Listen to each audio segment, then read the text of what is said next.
tertipu oleh matanya sendiri. Silahkan menyimak. Setelah melempar sebuah kotak yang berisi masker dan kartu kredit kepada Anissa, Edwin pun segera masuk ke kamar mandi dan membersihkan dirinya. Sementara itu, Anissa memperhatikan kotak kecil di hadapannya. Dia kemudian tersenyum dan mencium kotak tersebut. Jika bagi Edwin kotak tersebut adalah sebuah bentuk penghinaannya kepada Anissa, tidak demikian halnya dengan Anissa. Di matanya, ini merupakan hadiah pertama yang diberikan oleh suaminya. Sambil menunggu Edwin selesai mandi, Anissa segera mengganti pakaiannya dan menggunakan masker yang diberikan oleh Edwin kepadanya untuk menutupi pandangan Edwin dari wajahnya. Dia pun memilih salah satu masker yang paling dia sukai, sebuah motif bergambarkan senyum di bibirnya. Setelah mereka berdua makan malam, mereka pun kembali ke kamar pengantin. Edwin duduk tepat di hadapan Anissa dan menceritakan kondisi kesehatan ibunya yang buruk. Anissa pun mendengarkan dengan baik. Ibuku menderita penyakit jantung dan aku tidak ingin sesuatu terjadi kepadanya. Itulah mengapa aku belum menceraikanmu saat ini. Tapi bukan berarti aku bisa bertahan dalam kondisi seperti ini di waktu yang lama. 3 bulan itu adalah batas kontrak kita. Kita akan bercerai tanpa sepengetahuan orang tua kita. Karena itu, cobalah untuk terbiasa hidup di Korea, tegas Edwin sambil menyodorkan surat cerai. Silahkan kau tanda tangani. Namun Anissa hanya melihat surat tersebut. Edwin pun kembali bertanya, kenapa? Kau tidak ingin menandatanganinya? Atau kau menginginkan sesuatu yang lain? Rumah mungkin?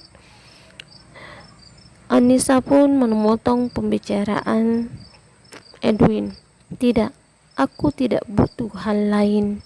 Hanya saja tolong berikan aku waktu. Biarkan aku menandatanganinya di hari terakhir perjanjian kita. Mohon Anissa. Setelah berpikir beberapa lama, Edwin pun mengangguk dan setuju dengan permintaan Anissa. Edwin mengambil selimut dari lemari dan bersiap tidur di sofa. Malam ini tidurlah di kasur, ucap Edwin, lalu menutup tubuhnya dengan selimut di tangannya. Anissa pun naik ke kasur dan tidur dengan pulas. Keesokan harinya, adik Edwin, Rian, datang dan mengantar Anissa untuk mengurus visa dan paspornya ke Korea. Dan mereka pun bersiap ke sana. Anissa membuka HP-nya dan mencari informasi tentang Korea. Dia ingin memiliki pengetahuan tentang negara yang ditujunya. Pun sempat merasa kaget dengan keputusan Edwin yang ingin ke Korea seminggu setelah pernikahan mereka, namun dia berusaha untuk tenang. Anissa kemudian mencari informasi tentang Korea. Dia pun mempelajari bahasa Korea sehari-hari serta mencari tahu tentang perbedaan budaya Korea dengan Indonesia. Dia sangat menikmati proses belajarnya, seolah-olah ini merupakan hobi yang ditekuninya. Seminggu kemudian, mereka berdua pun berangkat ke Korea dan kehidupan baru menanti Anissa di sana. Setelah 7 jam perjalanan, mereka pun sampai di Korea. Rumah 2 lantai itu terlihat kecil dibandingkan istana mereka di Jakarta, namun tetap saja untuk ukuran tinggal 2 orang, tempat ini lumayan luas. Memiliki 2 kamar tidur, dapur sederhana dengan fasilitas yang lengkap. Selama 3 bulan ke depan, kita akan tinggal bersama di sini. Kau tak perlu khawatir. Aku lebih sering tinggal di kantor ketimbang di sini. Biasanya aku hanya pulang saat ingin tidur saja.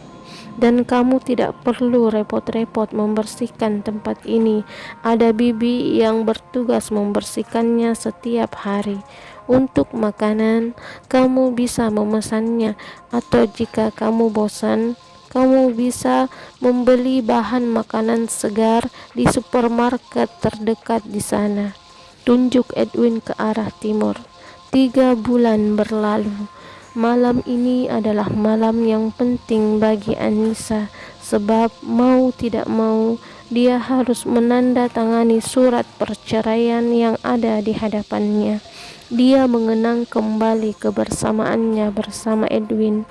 Dia mencoba menutup matanya serta membulatkan tekadnya, dan dengan tangan yang gemetar, dia pun menandatangani surat cerai tersebut. Anissa pun membawa surat tersebut kepada Edwin yang sedang santai menonton berita malam.